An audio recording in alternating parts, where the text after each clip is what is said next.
Hello everyone, good evening. स्वागत है आप सभी का इस एक नए सेशन में।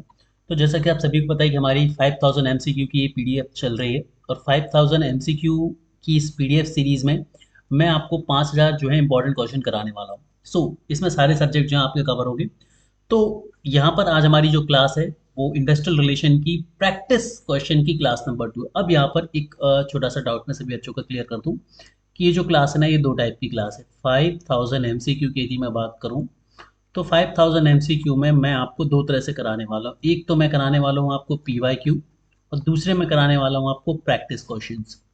पीवाईक्यू हम 360 डिग्री प्रिपरेशन वे में करेंगे, मतलब एक क्वेश्चन की बिल्कुल उधेड़ बुन कर देंगे, पोस्टमार्टम कर देंगे उसका।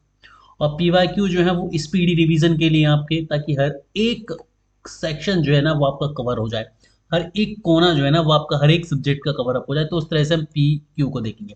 तो ये हमारी पीडीएफ है जिसमें सबसे पहले हमारे पास 500 लेबर लॉस के क्वेश्चन और 500 लेबर लॉस के क्वेश्चन के बाद लेबर लॉ में आपके पास कुछ नहीं बचेगा पढ़ने के लिए। ठीक है। सो बढ़ते हम आगे की तरफ। दो तरह के वीडियोस मिलेंगे, पीवाईक्यू बेस्ड वीडियो मिलेंगे और प्रैक्टिस क्वेश्चंस के वीडियो मिलेंगे आपको। ठीक है, एप्लीकेशन पर। So let's move now. तो अगला जो क्वेश्चन है आपकी, ये स्ट्राइक्स एंड लॉकआउट पर है। स्ट्राइक्स एंड लॉकआउट पर ये क्वेश्चन है। इससे पहले हमने क्वेश्चन नॉर्मल इंडस्ट्रियल रिलेशन के सिनारियो पर देख लिए हैं। आज का हमारा पहला क्वेश्चन है, मतलब क्वेश्चन नंबर 46 है कि which of the following is last weapon in the hand of the workers. Strike and lockout पर बेस्ड है आपके क्वेश्चन, एक बार फिर से मैं बता देता हूँ। तो करेक्ट आंसर है, जो स्ट्राइक है वो किसके लिए, वर्कर्स के लिए, और जो लॉकआउट है वो किसके लिए है, एम्प्लॉयर्स के लिए है। ठीक है, स्ट्राइक एंड लॉकआउट फैमिलियर रहना है और याद रखना है सभी को, भूलना किसी को भी नहीं है यहाँ पर। नेक्स्ट पर हम बढ़ते हैं। Which of the following is not an important element of strike. Element का इंपॉर्टेंट स्ट्राइक कौन सा नहीं है। सीजिंग ऑफ वर्क होता है by a body of a person, बिल्कुल एक ग्रुप होता है लोगों का, जैसे कि ट्रेड यूनियन बेसिकली ये ऑर्गेनाइज करती है अंडर अ कॉमन अंडरस्टैंडिंग। बिल्कुल लोगों में कॉमन अंडरस्टैंडिंग होगी, आपसी समझ होगी, तभी तो ये पॉसिबल हो पाएगा। नेक्स्ट है फॉर अ जेन्युइन रीजन, और जेन्युइन रीजन तो not an important element of strike. तो भाई जेन्युइन रीजन के लिए तो होती है स्ट्राइक। बेसिकली ये तीन एलिमेंट्स हैं मेन। आगे बढ़ते नेक्स्ट क्वेश्चन है, the lightning strike denotes. Lightning strike किसे डिनोट करती है? तो लाइटनिंग स्ट्राइक का मतलब होता है going on strike suddenly. Lightning strike जैसे कि बिजली एकदम से गिरती है ना, तो उसी को ये डिनोट करते हैं। अगला है लॉकआउट। क्या है लॉकआउट? एक इंडस्ट्रियल एक्शन है। बेसिकली जो लॉकआउट होता है ना वो स्ट्राइक का एक जवाब होता है। लॉकआउट जो है वो स्ट्राइक का क्या होता है, एक जवाब होता है। याद रहेगा सभी को, आई गेस याद रहेगा। आगे बढ़ते हैं। A lockout in an industry is declared by management, ठीक है, या फिर एम्प्लॉयर। ठीक है, कुछ भी ऑप्शन में आ सकता है, मैनेजमेंट या एम्प्लॉयर। ठीक है, यदि दोनों ऑप्शन, अब कई सारे बच्चे बोलते हैं कि सर यदि दोनों दिए होंगे तो उस केस में आंसर क्या होगा, बोथ होगा। ये भी याद रखना है, ऐसा भी दिया होगा। 51 है, in a situation to be called as strike which of the following must be present. ठीक है, तो क्या होना चाहिए, प्लोरिटी ऑफ वर्कमैन होनी चाहिए। बिल्कुल भाई, मतलब जो वर्कमैन है ना वो मेजॉरिटी में इसके फेवर में होनी चाहिए। सीजन ऑफ वर्क और refusal to coming to the work, भाई काम पे आने से मना करना चाहिए। और एक्टिंग इन अ कॉम्बिनेशन और concentrated action under the common understanding. तो भाई सभी के पास एक कॉमन अंडरस्टैंडिंग होनी चाहिए कि भाई हम इस एक काम के लिए स्ट्राइक कर रहे हैं, तो ऑल ऑफ दी अब बिल्कुल सही होगा। क्लियर है, आगे बढ़ते हैं। अगले कुछ क्वेश्चन को हम देखते हैं। Question number 52, wild cat strike means, ये वाइल्ड कैट नहीं होगा। Strike declared suddenly and without prior notice, ये वाइल्ड कार्ड होता है। ठीक है, वाइल्ड कार्ड है, कैट नहीं, तो याद रखना। जो एकदम सडन स्ट्राइक होती है ना उसे हम बोलेंगे wild card, wild card entry. ठीक है, अगला है temporary closing of employment due to industrial dispute. अब देखो स्ट्राइक पर इस बार क्वेश्चन आना जरूरी है, कंपलसरी भी है, तो इसको बढ़िया तरीके से पढ़ लो। और देखो इन बेसिक बेसिक क्वेश्चन है ना तुम्हारे सारे रिवीजन हो जाएंगे, तुम्हें थ्योरी पढ़ने की जरूरत नहीं पड़ेगी, इतनी शानदार ये क्वेश्चन है। A temporary closing of employment due to industrial dispute or the suspension of work of the refusal by an employer to continue. तो अब भाई एम्प्लॉयर की बात आएगी तो क्या होगा सर, लॉकआउट होगा। क्या होगा, लॉकआउट होगा। ठीक है, और एम्प्लॉय की बात आएगी, season of work, temporary season of work, तो वो क्या हो जाएगा आपका, एम्प्लॉय हो जाएगा। तो in India the right to strike is, right to strike कैसा स्ट्राइक है, कन्फर्ड बाय लेजिस्लेशन, है ना, कन्फर्ड बाय लेजिस्लेशन और स्टेटोरी, दोनों में से कुछ भी दिया वो आंसर होगा तुम्हारा। ठीक है, जैसे ये क्वेश्चन आ चुका है 2023 में, 2023 में सेम क्वेश्चन आया था, बस वहां पर स्टेटोरी ऑप्शन में दिया था, तो ये तुम्हें याद रखना। कन्फेडेड बाय लेजिस्लेशन या स्टेटोरी एक ही मतलब होता है, जो चीज़ आपको लेजिस्लेशन से मिले वो स्टेटोरी होती है। ठीक है, गुड, वेरी गुड, आगे बढ़ते हैं।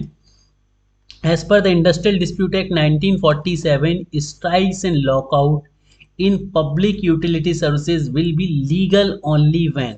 तो इसका करेक्ट आंसर क्या होगा भाई, क्या क्या होना चाहिए, पहली चीज तो एक रिटन नोटिस होना चाहिए, और lockout giving 6 weeks of the strike और लॉकआउट। ठीक है, दूसरा भाई 14 डेज का नोटिस होना चाहिए, क्लियर की 14 डेज में तो आप नहीं करेंगे, और during the pendency of any conciliation proceeding before the conciliation officer and 7 days after the conciliation of such proceedings. ठीक है, तो ये 3 कंडीशंस होती हैं स्ट्राइक्स के लिए भी, लॉकआउट के लिए, और तीनों ही सही, इसीलिए all of the above will be the very correct answer. ठीक है, all of the above will be the very correct answer. चलो अगला क्वेश्चन है, क्वेश्चन नंबर 56 है, विच of the following statement is not correct.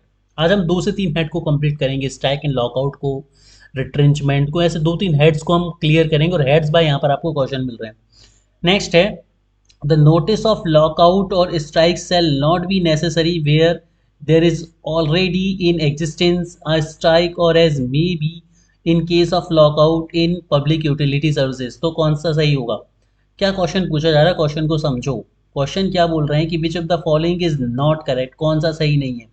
The notice of lockout और strike shall not be necessary where there is already in existence a strike or maybe case of lockout in public utility services। भाई बिल्कुल गलत है ये तो, यह सही है। ठीक है, अगला क्वेश्चन है, the lockout declared in the consequences of legal strike shall not be deem to be legal. बिल्कुल सही बात है, इलीगल स्ट्राइक के अगेंस्ट यदि आपने लॉकआउट कराया तो वो लीगल माना जाएगा। Lockout declare in consequences of an illegal lockout, strike होना चाहिए यहाँ पर, स्ट्राइक देखो, इलीगल स्ट्राइक के अगेंस्ट लॉकआउट लीगल है, इलीगल लॉकआउट के अगेंस्ट स्ट्राइक लीगल है। ठीक है, और यदि पहले से कुछ चल रहा है तो नोट, पहले से वो स्ट्राइक चल रही तो जो नोटिस है वो नेसेसरी नहीं है। हेंस स्ट्राइक और लॉकआउट में be declared even before the date mentioned in the notice. यदि नोटिस से पहले आपने उसे कर दिया तो भाई वो कैसी है, इलीगल है। ठीक है, कौन सा सही होगा बताओ। ठीक है, अब क्वेश्चन के मीनिंग को समझो तुम। विच of the following statement is not correct, इनमें से कौन सा करेक्ट नहीं है, तो ये वाला करेक्ट जो है वो नहीं है, मतलब ये बाकी के तीनों की तीनों जो है वो करेक्ट हैं। ठीक है, चलो आगे बढ़ते हैं। Which of the following statement is not correct, which of the following statement is not correct, again not correct है। There is no need of giving strike notice in non utility service under the industrial dispute act 1947। Not correct बोला गया, तो भाई ये बिल्कुल सही है, क्योंकि हमने जितने भी नोटिस की कंडीशन देखी है वो पब्लिक यूटिलिटी सर्विसेज में देखी है। बी है, according to the code of discipline there should be no strike or lock out without notice but in public utility service. हालांकि हम कोड ऑफ डिसिप्लिन की बात कर रहे हैं, तो कोड ऑफ डिसिप्लिन जो है वो यूटिलिटी सर्विसेज के लिए ही बनाया गया, इसीलिए मेंशन करना जरूरी नहीं था। तीसरा है सी, नो स्ट्राइक और lockout is non public utility service can be declare during the pendency of conciliation proceeding before the conciliation officer. ऐसा कुछ हमने पढ़ा ही नहीं है भाई कहीं एक्ट में। ठीक है, तो ये करेक्ट नहीं होगा। नो स्ट्राइक और lockout can be declared in non public utility services during the pendency or proceedings before the labour court tribunal and etcetera ETC. तो भाई ये बिल्कुल सही है।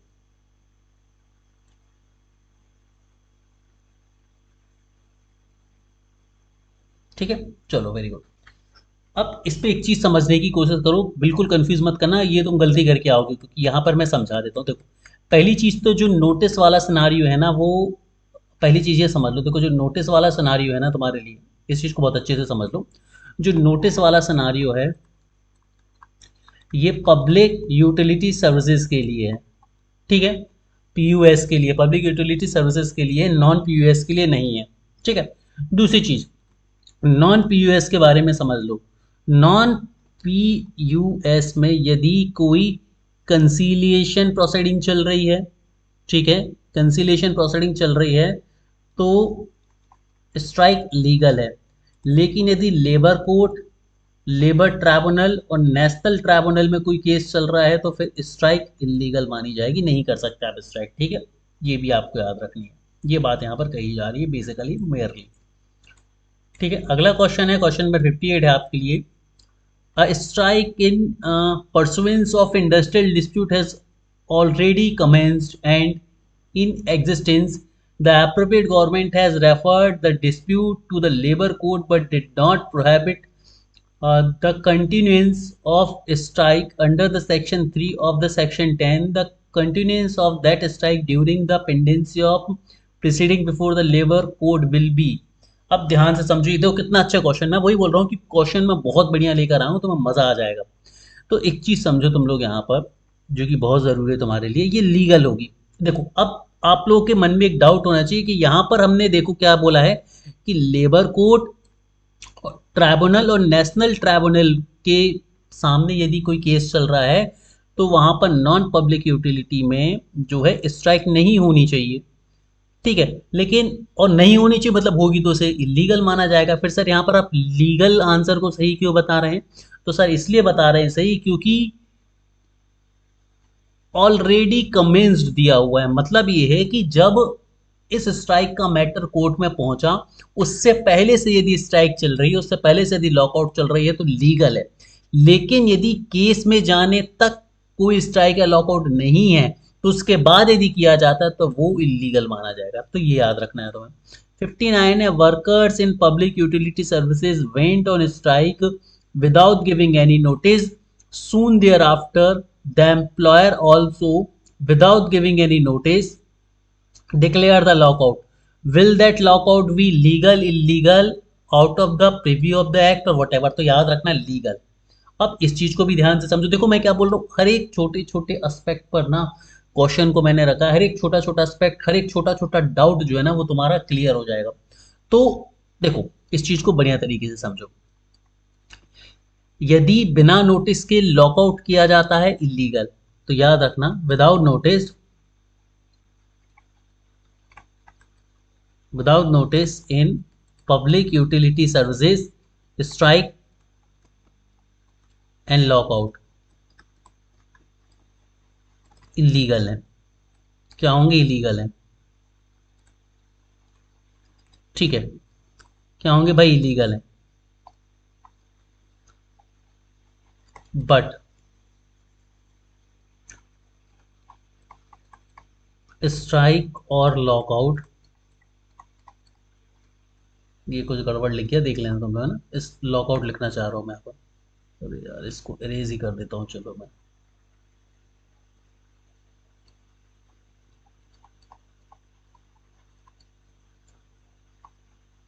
एज रिस्पॉन्स ऑफ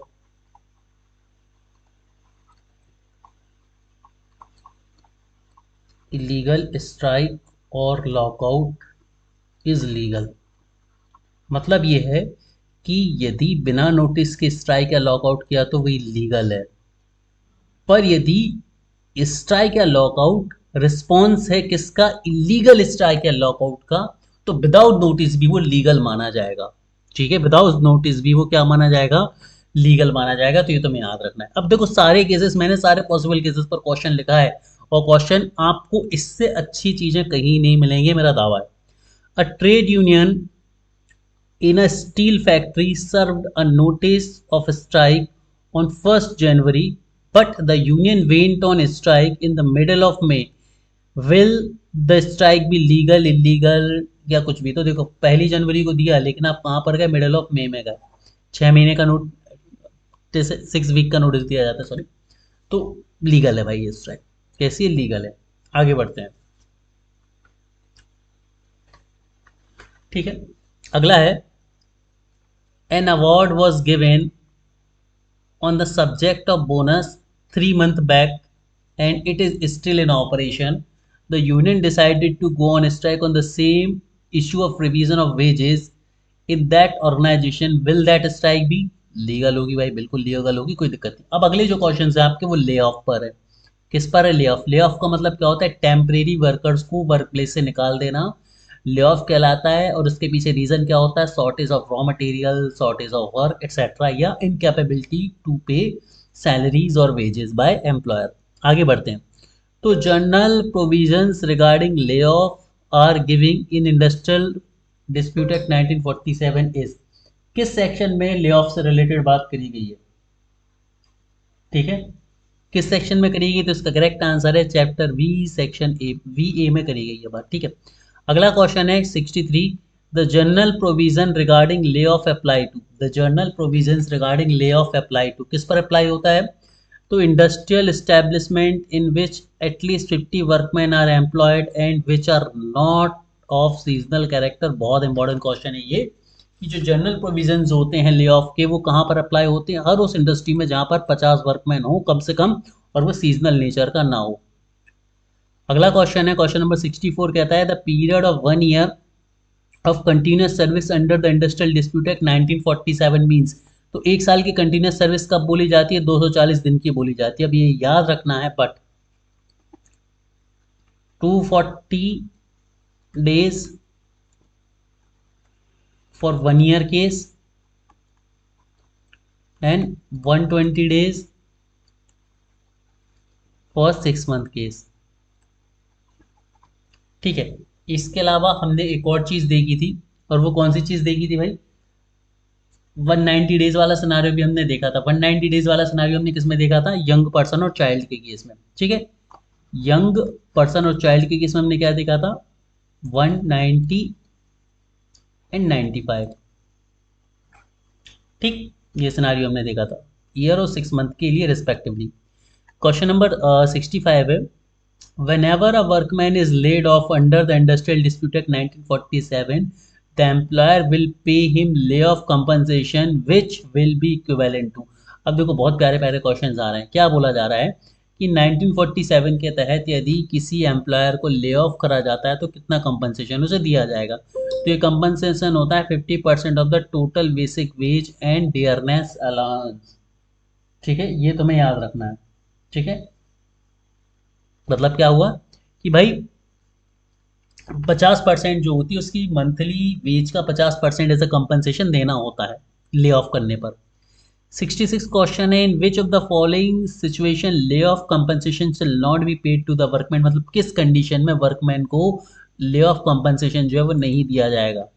तो if he refuse to accept any alternative employment in this sense of establishment, मतलब उसे lay off के बदले कुछ दूसरा काम दिया गया और उसने लेने से मना कर दिया, तो भाई अब आपने काम लेने से मना किया मतलब आपको कंपनसेशन नहीं मिलेगा। सही है। If he does not present himself at work place at least once a day, मतलब वो दिन में कम से कम एक बार अपने आप को वर्क प्लेस पर प्रेजेंट नहीं कर रहा तो भी उसे नहीं मिलेगा। और तीसरा क्या है? In such lay off is due to strike or slowing down the production. तो इन तीनों केसेस में जो है वो उसे ले ऑफ पर भी बोनस नहीं मिलेगा। तो ऑल ऑफ द अबव सही होगा। क्वेश्चन नंबर 67 पर चलते हैं। इन an industrial establishment where the special provision regarding layoff apply, no workman shall be laid off by his employer except with the prior permission of appropriate government। appropriate government की बिना पूर्व अनुमति के आप ऐसा नहीं कर सकते भाई। ठीक है, बिना पूर्व अनुमति के आप ऐसा नहीं कर सकते। आगे बढ़ते हैं। Next question, question number 68। Prior permission of appropriate government shall not be necessary in lay off if. देखो क्या बोला गया है कि कब ले ऑफ की प्रायर परमिशन आपको लेनी है, कब नहीं लेनी है, ये बात यहाँ पर हो रही है। तो इसको जरा सा हम समझ लेते हैं दोनों केसेस में, इंपॉर्टेंट है क्योंकि, है ना, इसीलिए बता रहा हूँ मैं। तो देखो पहली चीज क्या है कि if in an industrial establishment में special provision regarding lay off apply, जहां पर स्पेशल प्रोविजन है वहां पर गवर्नमेंट की प्रायर परमिशन की जरूरत नहीं है। ठीक है, क्लियर।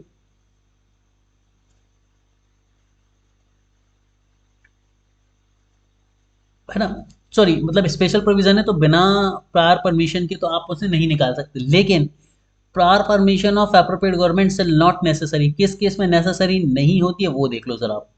पहला है such lay off is due to shortage of power, यदि पावर की शॉर्टेज है तो भी परमिशन की जरूरत नहीं है।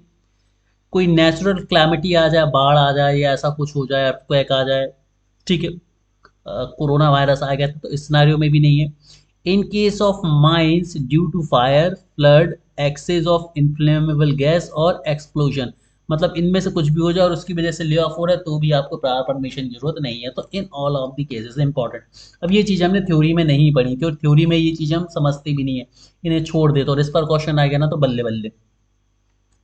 क्वेश्चन नंबर 69 की तरफ हम चलते हैं कि which among the following is not entitled to lay off compensation under the industrial dispute act 1947। क्या बोला गया है कि which of the following is not entitled to lay off compensation under the industrial dispute act, मतलब इनमें से किस स्थिति में ले ऑफ कंपनसेशन जरूरी नहीं है। तो भाई परमानेंट वर्कर के केस में तो देना पड़ेगा, इरेगुलर वर्कर के केस में देना पड़ेगा, कैजुअल वर्कर के केस में आप नहीं भी देंगे तो भी चलेगा, कैजुअल नेचर का वर्क नहीं होना चाहिए। कहने का तात्पर्य ये, एक मिनट का समझ लूंगा दोस्तों मैं।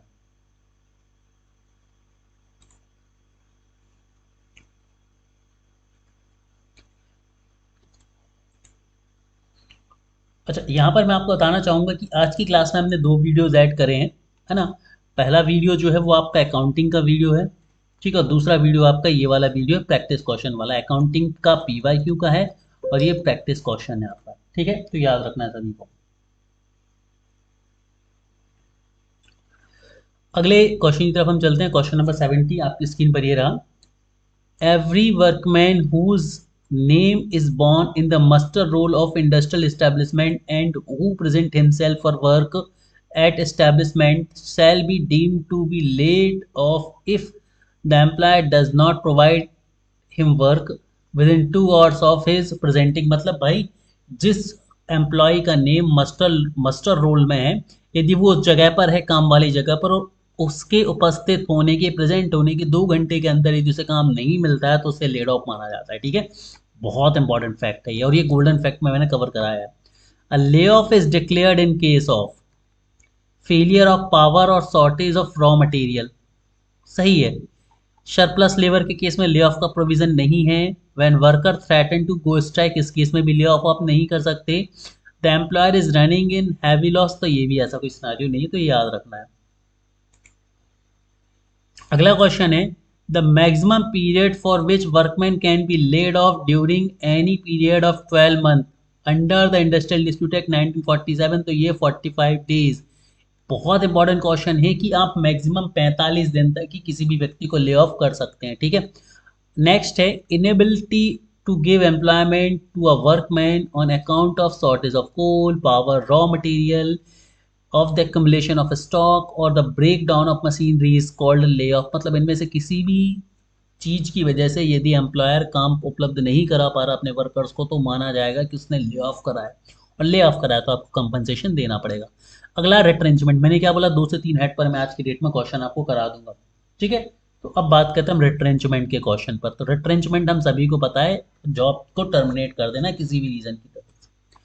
तो an organization employ less than 100 worker cannot retrench the service of employee who has put in at least 1 year of continuous service। यदि किसी व्यक्ति की 1 साल कंटिन्यूस सर्विस हो जाए तो उस व्यक्ति को नॉर्मली तो आप रिट्रेंच नहीं कर सकते, और ये प्रोविजन लगता है उस ऑर्गेनाइजेशन में जिसमें कम से कम 100 वर्कर हो, ठीक है।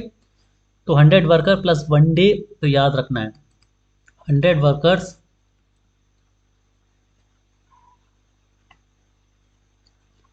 प्लस 1 ईयर कंटिन्यूस सर्विस, ठीक है, फिर वो रिट्रेंच नहीं हो सकता नॉर्मली। अगला क्वेश्चन है retrenchment in organization employing less than 100 worker can be done only when, ये तीनों चीजें, workman has been given at least 1 month notice in writing indicating the reason of retrenchment or wages in lieu of notice. क्या बोला गया कि 1 महीने पहले यदि नोटिस दिया है तो workman has been paid retrenchment compensation, यदि वर्कमैन को आपने रिट्रेंचमेंट कंपनसेशन दे दिया है तो, notice serve on the appropriate government, और अप्रोप्रिएट गवर्नमेंट को इसका नोटिस जा चुका है, तो इन तीनों परिस्थितियों में आप जो है वो उन्हें दे सकते हैं। सिंपल सी बात ये। 76वां क्वेश्चन है, there will be no need of notice of retrenchment if he has not completed his 1 year of continuous service. ठीक है, अब देखो कितनी इंपॉर्टेंट पॉइंट तुम्हें मिल गए समझने। सुनो, इन तीनों क्वेश्चन को ध्यान से समझो। यदि 100 से ज़्यादा वर्कर हैं, और 100 से ज़्यादा वर्कर हैं, तो नोटिस के बाद ही आप उसे रिट्रेंच करेंगे, और ये नोटिस उसे भी जाएगा, अप्रोप्रिएट गवर्नमेंट को भी जाएगा। ठीक है, 100 से ज़्यादा वर्कर के केस में। और यदि 100 से ज़्यादा वर्कर है और किसी वर्कर की 1 साल की कंटिन्यूस सर्विस है, तो फिर आप उसे रिट्रेंच तो नहीं कर सकते नॉर्मल सिनारियोज में। ठीक है, अब क्या बोला है कि यदि 100 से कम वर्कर हैं तो किस किस केस में रिट्रेंच किया जा सकेगा। पहली चीज़, इसको 1 महीने पहले नोटिस दे दिया गया था कि भाई आपको रिट्रेंच किया जाएगा।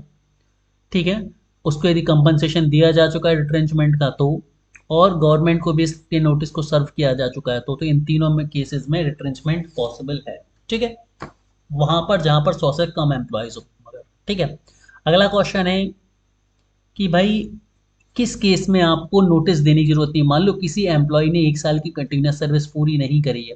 कई लोग होते हैं ना, जॉब ज्वाइन करते हैं और ज्वाइन करके ही भाग जाते हैं, वर्क प्लेस पर अवेलेबल ही नहीं रहते। तो यदि ऐसा एम्प्लॉय है जिसने अपनी कंटिन्यूस सर्विस पूरी नहीं करी है, तो फिर एम्प्लॉयर के पास पावर है तो कि वो उसे डायरेक्टली रिट्रेंच कर सकेगा। उसके लिए किसी तरह के नोटिस को देने की जरूरत नहीं होती है। अगला क्वेश्चन है, क्वेश्चन नंबर 77 है, the retrenchment compensation will be given to. Retrenchment compensation will be given to 15 days average pay for every completed year of continuous service। कहने का मतलब क्या है, जो ग्रेचुटी है ना, ग्रेचुटी जो होती है वैसे ही आपकी मान लो रिट्रेंचमेंट कंपनसेशन होता है। ग्रेचुटी क्या होती है, हर 1 साल के बाद 15 दिन की सैलरी, 1 साल की कंटिन्यूस सर्विस के बाद 15 दिन की सैलरी एम्प्लॉयर आपको देता है, तो वो आपकी ग्रेचुटी होती है। और जो कंपनसेशन होता है, रिट्रेंचमेंट कंपनसेशन, वो भी क्या होता है, 15 दिन का होता है। और हर 1 साल की कंटिन्यूस सर्विस के बाद, मतलब 240 दिन काम किया तो अब 15 दिन की आपको कंपनसेशन मिल सकेगा यदि आपको रिट्रेंच किया जाएगा। अब यहाँ पर देखिए बहुत अच्छा क्वेश्चन बन सकता है। अभी आपको पता होगा, जब मैं लास्ट आपको पीवाईक्यू की प्रैक्टिस करा रहा था इस सीरीज को शुरू करते समय, तो वहाँ पर मैंने आपके लिए एक बहुत अच्छा क्वेश्चन कराया था। पीवाईक्यू का ही क्वेश्चन था कि एक एम्प्लॉय ने 220 दिन काम किया था, 25 दिन का शायद उसका ले ऑफ पीरियड था, तो बताओ उसे leave with wages next year कितने दिन की मिलेगी। मतलब ये डेटा था 2022 के लिए, और आपसे पूछा गया था कि 2023 में उसे कितने दिन की पेड लीव मिलेगी। ठीक है, तो अब आपको एक चीज़ समझनी है, और वो ये समझनी है कि ऐसा क्वेश्चन यहाँ पर भी बन सकता है कि एक व्यक्ति ने 240 दिन की कंटिन्यूस सर्विस ली थी, या यही क्वेश्चन हो सकता है और आपसे पूछ लेते कि उसे रिट्रेंच यदि किया जाता तो उसे कंपनसेशन कितना मिलेगा। यदि उसकी मंथली सैलरी मान लो 20,000 है, तो आपका आंसर क्या हो जाएगा कि उसे 10,000 रुपये जो है वो एज अ रिट्रेंचमेंट कंपनसेशन मिलेगा। क्यों, क्योंकि 30 दिन की सैलरी 20,000, तो 15 दिन की salary as a retrenchment compensation मिलती है। तो इस तरह का टफ क्वेश्चन भी जो है वो बन सकता है।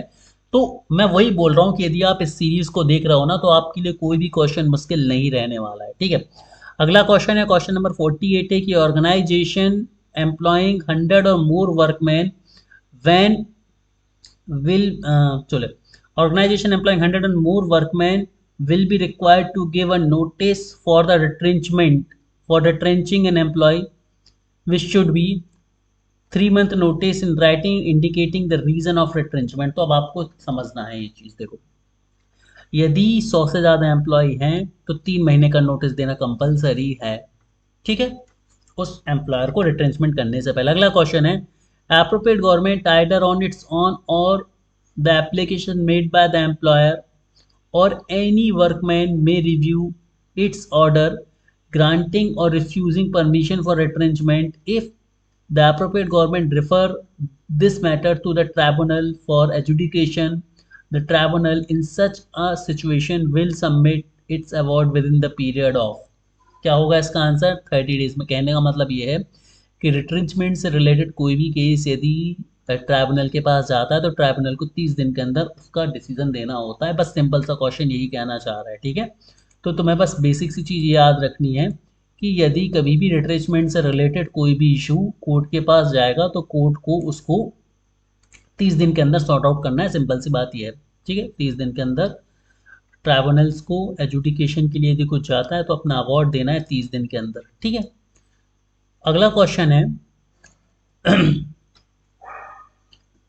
according to the Industrial Dispute Act 1947, the employer will normally retrench the last person to be employed in the category। अब याद रखना है, इसमें चलता है last in first out, LIFO चलता है रिट्रेंचमेंट में। मतलब जो एम्प्लॉय जितना पुराना होता जाएगा उसको निकालने के रिट्रेंच के चांसेस उतने ही कम होते जाते हैं, ठीक है। इसीलिए हमने देखा है कि कंटिन्यूस सर्विस जिसकी पूरी नहीं हुई उसे आप बिना नोटिस के भगा दो, जिसकी कंटिन्यूस सर्विस पूरी होगी उसे नोटिस देना पड़ेगा। नॉर्मली रिट्रेंच तो आप उसे कर ही नहीं सकते, तो ETC। 81 क्वेश्चन पर चलते हैं। वेयर एनी वर्कमैन, आगे बढ़ते हैं। Where any workman has been retrenched in an organization and the employer propose to make further employment in the same category, the Industrial Dispute Act say that the retrenched worker will have preference over the other worker if they offer for re-employment। तो याद रखना क्या हो रहा है, ध्यान से समझने की कोशिश करो। कहने का तात्पर्य इस क्वेश्चन में सिर्फ इतना सा ही है कि मान लो आपने एक वर्कर को रिट्रेंच कर दिया है और अब आप नई पोजीशन लेके आ रहे हो, ठीक है, उसी फील्ड में लेकर आ रहे हो, उसी जगह पर लेकर आ रहे हो, तो सबसे पहले आपको प्रायोरिटी उस वर्कर को देनी पड़ेगी जिसको आपने रिट्रेंच करा, उसके बाद नए लोगों को आप अपॉर्चुनिटी देंगे, ठीक है। ये मतलब है कहने का। अगला क्वेश्चन है, termination of the service of surplus employees from the organisation is called retrenchment. Surplus employees हैं तो एम्प्लॉयज को आप निकालते हैं, इसे ही हम क्या बोलते हैं, रिट्रेंचमेंट बोलते हैं। अगला क्वेश्चन है, terminating by employer of the service of workman for any reason whatsoever otherwise as a punishment is known as retrenchment। ठीक है, पनिशमेंट को बोलते हैं डिसमिसल या फिर टर्मिनेशन, बाकी किसी भी परिस्थिति में निकाला जाए उसे रिट्रेंचमेंट कहा जाता है। अगला क्वेश्चन है, an employer of establishment service an employee of an establishment serves 3-month notice on the workman to be retrenched। The statement above indicate the establishment employs 100 और more worker। कहने का मतलब ये है कि जहाँ पर 100 से ज़्यादा वर्कर हैं वहाँ पर 3 महीने का नोटिस देना कंपलसरी है आपको रिट्रेंच करने से पहले। क्वेश्चन सिंपल सी बात ये बोल रहा है, ठीक है, कि यदि आपको किसी भी एम्प्लॉय को रिट्रेंच करना है और वहाँ पर 100 से ज़्यादा एम्प्लॉय हैं आपके ऑर्गेनाइजेशन में, तो आपको पहले 3 महीने का नोटिस देना कंपलसरी है भाई, मस्ट है, यही इस क्वेश्चन में कहा जा रहा है, ठीक है। तो यहाँ पर हमने 84 नंबर के क्वेश्चन कर लिए और अब अगले जो क्वेश्चन शुरू होंगे वो प्रोटेक्टेड वर्कर्स होंगे जो कि आपको नेक्स्ट क्लास में मिलेंगे। Have a great day everyone, पढ़ते रहिए, आगे बढ़ते रहिए।